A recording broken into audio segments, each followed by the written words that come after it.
ہیں، ذکر سے اللہ راضی ہوتا ہے، شیطان جو ہمارا دل دشمن ہے وہ دور بھاگتا ہے، اس کا کلام کم ہوتا ہے، دل سے غم دور ہوتے ہیں، دل کی مسرت ہوتی ہے، راحت ہوتی ہے، چہرہ اور دل منور ہوتا ہے، دل و بدن قوی ہوتا ہے، اس سے رزق کا باعث ہے، ذاکر کو روب دیا جاتا ہے،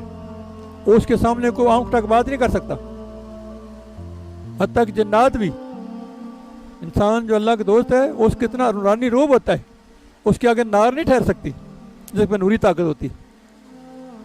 اللہ کے ذاکر دوست ایسے پکڑے نا مرنا موٹا جوان ہو وہ ہل نہیں سکتا، ایک ہاتھ سے بے سے پکڑ لے، اس میں اللہ کی نورانی قوت ہوتی، توجہ کی تو ویسے بڑی طاقت ہوتی، توجہ کی بہت طاقت ہوتی، تو تصرف کی تو اور زیادہ ہوتی. اللہ دور بیٹھے توجہ اثر کر جاتی، وہ بندہ کس رہتا ہو وہ بندہ توجہ کرے اس کو اثر ہو جاتا ہے اس کا. ہم اس توجہ کو اہمیت دیں.